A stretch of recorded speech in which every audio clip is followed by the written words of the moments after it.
Hello दोस्तों, नमस्कार। SMKC channel में मैं आप सभी लोगों का दिल से बहुत बहुत स्वागत करता हूं। अगर आपने पहली बार विजिट किया ज़रूर चैनल को सब्सक्राइब कर लेना, साथ में बेल आइकन को हिट करके ऑल ज़रूर सेलेक्ट कर लेना। उसी के साथ साथ फ्री स्टॉक मार्केट क्लासेस इस चैनल को भी चाहो तो सब्सक्राइब कर सकते हो। यहाँ पे भी बेल आइकन को हिट करके ऑल ज़रूर सेलेक्ट करके रख लेना। इस चैनल का लिंक आपको ऊपर आई बटन पे या फिर नीचे डिस्क्रिप्शन में मिल जाएगा। उसी के साथ साथ आज के दिन का पहला वीडियो टाटा मोटर से रिलेटेड है, ज़रूर इसको भी देख लेना। कैसे रहे टाटा मोटर के नंबर, इससे रिलेटेड वीडियो है तो लिंक नीचे डिस्क्रिप्शन बॉक्स में दे दिया है। तो चले दोस्तों, फिलहाल इस वीडियो को स्टार्ट कर लेते हैं।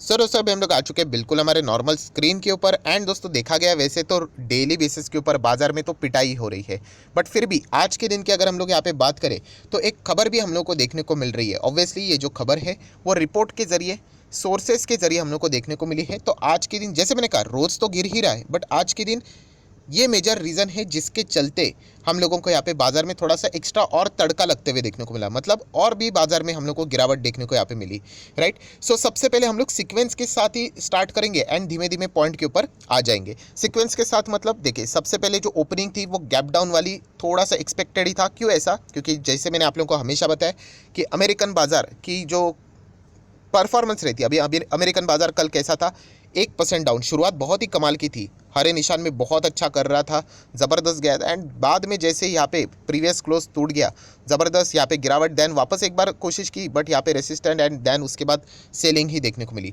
सो जैसे कि मैंने आप लोगों को ऑलरेडी सिखाया कि अमेरिकन बाजार का जो परफॉर्मेंस रहता है वो हम कह सकते हैं कि एक अंदाज़ा देता है कि इंडियन मार्केट की ओपनिंग कैसे रहेगी। सो ओपनिंग वीक होने के ही चांसेस ज़्यादा थे एंड एज एक्सपेक्टेड आप लोग देख सकते हैं पहले ही दबाव भरा हुआ है मार्केट में।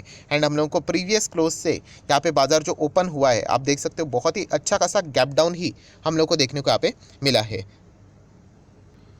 सो दोस्तों यहाँ तक अमेरिकन बाजार का काम खत्म। इसके बाद अमेरिकन बाजार का फ्यूचर, दुनिया भर के बाजार कैसे चल रहे हैं, हमारे मार्केट में क्या खबरें आ रही है, इससे रिलेटेड चीज़ें मायने रखती है। सो दोस्तों ओवरऑल देखा गया तो जैसे मैंने कहा कि 5 दिन 1 महीना आप देख रहे हो कि बाजार में अच्छा खासा पिटाई तो यहाँ पे चल ही रहा है। बट अगर हम लोग एक चीज़ ऑब्जर्व करें कि हमारे मार्केट में जो इसके पहले की पिटाई थी वो हम लोग को लगभग 1% के आसपास, राइट, या फिर हम कह सकते हैं 1% से नीचे भी देखने को यहाँ पे मिल रहा था या फिर 1.5% के आसपास। बट आज की पिटाई कुछ ज़्यादा ही थी, 2.25%।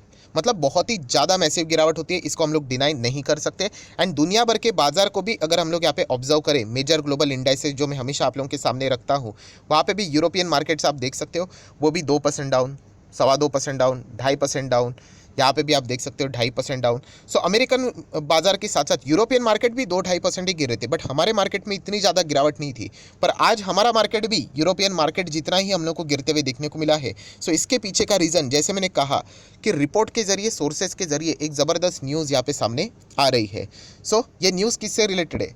आरबीआई से रिलेटेड है। आरबीआई मतलब यस, हम लोग कह सकते हैं जो मॉनेटरी पॉलिसी है आने वाले समय की, वहाँ पे दोस्तों बताया जा रहा है कि आप लोगों को पता ही है कि अभी जून में इससे रिलेटेड हम लोग को खबर सुनने को देखने को यहाँ पे मिल जाएगी कि जून मंथ में भी दोस्तों आप लोगों को इंटरेस्ट रेट हाइक होते हुए देखने को यहाँ पे मिल सकता है। जैसे मैंने कहा मीटिंग कब रहेगी, जून में ही देखने को मिलेगा, तो आउटकम कब आएगा, जून में आएगा। सो हम लोग मई में रह के उसका अंदाज़ा लगा रहे हैं, इसीलिए इसको क्या बोला जाता है, रिपोर्ट एंड सोर्सेज के जरिए ये खबरें सामने आ रही है कि यहाँ पे आरबीआई क्या कर सकता है, एक और रेट हाइक जून मंथ में भी लेके आ सकता है। शायद से वो बड़ा रेट हाइक भी हो सकता है। एंड आपको पता ही है कि बाजार हमेशा आगे क्या हो सकता है उसको एंटिसिपेट करके अभी फिलहाल हम लोग को एडजस्ट होते हुए देखने को मिल जाता है, जिसको हम लोग फैक्टरिंग भी बोल देते हैं। सो फिलहाल वही जो प्रेशर देखने को मिल रहा है वो इसी के चलते देखने को मिल रहा है। एंड आज के दिन ही ये खबर हम लोग को फ्लैश होते हुए देखने को मिली कि एक और रेट हाइक जून मंथ में हम लोग को देखने को मिल सकता है। क्योंकि अगर हम लोग आरबीआई की बात करें तो इन्फ्लेशन एक बहुत बड़ा प्रॉब्लम देखने को यहाँ पे मिल रहा है। एंड दुनिया भर में ऐसा क्यों चल रहा है? क्योंकि ये जो इन्फ्लेशन वाला प्रॉब्लम है, कल का वीडियो आप लोगों ने देखा ही होगा, बहुत डिटेल में मैंने आप लोगों को बताया था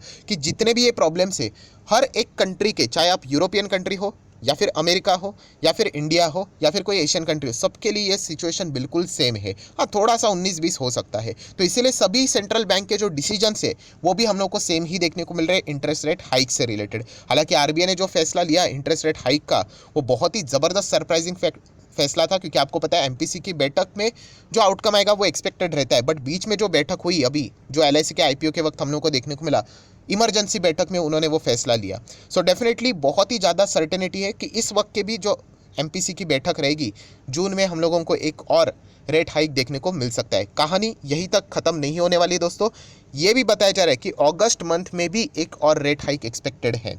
यस, तो इसी के चलते इन सभी चीज़ों को बाजार अभी ही पकड़ कर यहाँ पे चल रहा है एंड इसी के बदौलत हम लोग को बाजार एडजस्ट होते हुए देखने को यहाँ पे मिल रहा है। मैं अगेन कह रहा हूँ दोस्तों, अगर आप स्टॉक मार्केट में नए हो तो इन चीज़ों की आदत आप लोगों को होनी चाहिए। स्टॉक मार्केट ऐसे ही चलता है, इसके पहले भी रेट हाइक हुए थे, रेट कम हुए थे, रेट बढ़े थे, ये चलता रहता है। 2 साल पहले भी कोविड था, अभी कुछ और रीज़न है, आने वाले 2 साल के बाद कुछ और रहेगा, उसके 2 साल के बाद कुछ और रहेगा, ये चलता रहता है। इसकी आदत जिसको लग गई वो बाजार में टिक गया, वरना ऐसे माहौल में आपको जैसे मैंने कहा ये प्रेशर झेलना बहुत मुश्किल हो जाता है। स्पेसिफिकली मैं इन्वेस्टमेंट की बात यहाँ पे कर रहा हूँ। सो अगस्त मंथ में भी बताया जा रहा है क्या हो सकता है, पॉसिबिलिटी की बात हो रही है कि रेट हाइक, एक और रेट हाइक हम लोग को देखने को मिल सकता है। एंड ऐसे ही rate hike, double rate hike अगर हो गए, सो जो रेपो रेट हम लोग को देखने को मिल रहा है दोस्तों, ये 5.25% के करीब या फिर 5.15% के आसपास हम लोग को जाते हुए देखने को मिल सकता है। एंड मैं ऑलरेडी आप लोगों को बता चुका हूँ कि रेपो रेट क्या डिनोट यहाँ पे करता है, कि कर्जा महंगा हो जाएगा। जो बैंक्स आरबीआई से जो पैसा उठाते हैं या फिर कर्जा लेते हैं उसके लिए भी इंटरेस्ट चार्ज किया जाता है, उसी रेट को रेपो रेट बोला जाता है। सो अगर वहाँ पे पहले वो 4 के रेंज में था, अभी अगर वो 5, 5.25 के रेंज में आ जाएगा, सो अल्टीमेटली आपका भी ईएमआई, आपका भी लोन यहाँ पे महंगा होने वाला है। एंड अगर लोन महंगा होना शुरू हो जाएगा तो आपको पता है बिजनेस एक्टिविटी थोड़ा सा स्लो डाउन होना शुरू यहाँ पे हो जाती है। प्लस लोग जो लग्जरी चीज़ें खरीदना पसंद करते हैं, खास करके ऐसी चीज़ें जो बहुत महंगी होती है, जहाँ पे फाइनेंस की ज़रूरत होती है, वहाँ पे भी लोग क्या करते थे, अपना प्लान ड्रॉप कर देते हैं। एंड जैसे मैंने लास्ट वीडियो में बताया था कि जैसे ही लोन का रेट हाइक होना स्टार्ट हो जाता है, बहुत सारे बैंक्स क्या कर देते हैं, डिपॉजिट के भी रेट्स हाइक करना स्टार्ट कर देते हैं। तो इसके चलते सेविंग का नेचर भी बहुत सारे लोगों में आना शुरू हो जाता है। सो ये डबल फटका हम लोग को देखने को यहाँ पे मिल जाता है। सो इसी तरीके से दोस्तों इकोनॉमी रन होती है, जो कि हम लोग यहाँ पे देख सकते हैं। जैसे मैंने कहा कि इसके पहले भी ऐसी चीज़ें हम लोग को देखने को मिली है। सो जैसे मैंने ये बातें बोली तो नेक्स्ट सवाल बहुत सारे लोगों का यही रहता है, सो सर हिस्ट्री में भी ऐसी चीज़ें हुई होगी? तो यस दोस्तों, मैंने आप लोगों को बताया बहुत बार हम लोग को इस तरीके की चीज़ें देखने को मिली है। एंड मैं आपको बताना चाहूँगा कि हिस्ट्री में इसके पहले जब रेट हाइक हुआ था ना, तो बाजार में ऑब्वियसली पहले रिएक्शन प्रेशर वाला ही रहता है, बट उसके बाद बहुत शानदार तेज़ी देखने को मिली थी। तो क्या सर हिस्ट्री रिपीट हो सकता है? तो हिस्ट्री रिपीट होने के लिए माहौल भी वैसा चाहिए। हिस्ट्री की अगर मैं बात करूँ दोस्तों, जब भी रेट हाइक मतलब पहले हुआ था, तो उस वक्त बहुत बड़ी अनसर्टेनिटी वाला बाजार नहीं था। अनसर्टेनिटी वाला बाजार मतलब सबसे बड़ी अनसर्टेनिटी क्या है? Russia versus Ukraine. ये केवल एक ऐसी चीज़ है दोस्तों, अगर यहाँ पे मिस्टर पुतिन वॉर को रोक देते दोस्तों, लगभग हम लोग कह सकते हैं आधी प्रॉब्लम सॉल्व हो जाएगी।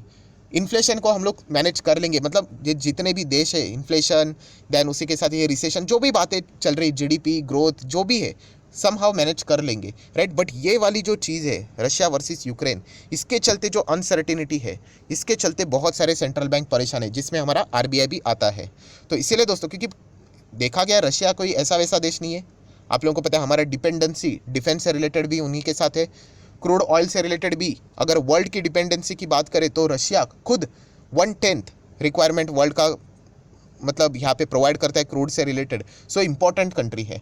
तो इसीलिए इनका ये जो वॉर है वो कब तक चलेगा एंड आगे जाके रशिया कितना एग्रेसिवली काम करता है या फिर वॉर रुकता है, इसके ऊपर ये सारी चीज़ें डिपेंड होती है। एंड इसीलिए सेंट्रल बैंक के भी हाथ बंधे हुए हैं कि उनको भी समझ में नहीं आ रहा है कि आगे जाके क्या करें, क्योंकि ये अनसर्टेनिटी उनके डिसीजंस को चोट पहुँचा यहाँ पे सकती है।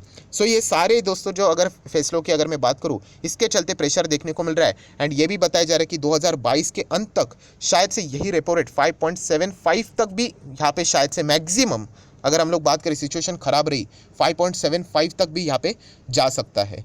सो डेफिनेटली जितना ये रेपो रेट हाइक होते चला जाएगा, मैं ऑलरेडी आप लोगों को ये सारी चीज़ें बता चुका हूँ कि कैसे इकोनॉमी के ऊपर इसका इम्पैक्ट हम लोग को देखने को मिल जाता है। इसका अर्थ ये नहीं कि लाइफ टाइम सब कुछ खत्म हो गया करके, इसके पहले भी ये सारी चीज़ें हुई है, पर अभी की जो सिचुएशन है वो बहुत ही ज़्यादा अनसर्टेनिटी वाली। जैसे मैंने कहा कि रशिया वर्सेस यूक्रेन, ये अगर नॉर्मल मतलब ये अगर रुक जाए तो बाजार बहुत ही नॉर्मल होना यहाँ पे स्टार्ट हो जाएगा। सो इसी अनसर्टेनिटी के चलते दुनिया भर के बाजार पीट रहे हैं एंड हमारे बाजार में भी हम लोगों को वो पिटाई देखने को यहाँ पे मिल रही है। सो जैसे मैंने कहा ये सारी चीज़ें हम लोगों ने इसके पहले भी यहाँ पे झेली हुई है। इसी को एक्सटर्नल इशू बोलते हैं।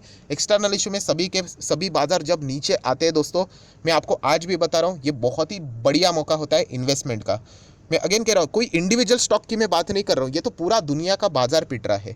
एंड डेफिनेटली जब पूरा दुनिया का बाजार पिटता है, कोविड में भी मैंने आपको यही बताया था कि आज आपको नहीं समझेगा, बट आगे जाके ये सारी चीज़ें रिकवर हो जाती है तो वो इतनी फास्ट रिकवर हो जाती है कि हमें समझ में ही नहीं आता है। कोविड आपको समझ में आया, कोविड से बाजार कहाँ से कहाँ चला गया, राइट। ये मैं तभी बोल पाऊंगा जब पूरे बाजार में एक्सटर्नली प्रेशर देखने को मिलता है, and yes this is externally pressure. हाँ, अगर किसी कंपनी का किसी सेक्टर का इंडिविजुअल प्रॉब्लम है तो वहाँ पे मैं ये चीज़ नहीं बोल सकता, क्योंकि फिर वहाँ पे चेक करना पड़ेगा कि कंपनी क्या कर रहा है। But this is a external issue, सभी एक साथ यहाँ पे नीचे जा रहे तो सभी को एक साथ यहाँ पे कम बैक भी करना पड़ेगा। हाँ, इसके चलते प्रेशर जरूर रहेगा, रोज पोर्टफोलियो चेक करोगे तो दुख तो झेलना ही पड़ेगा।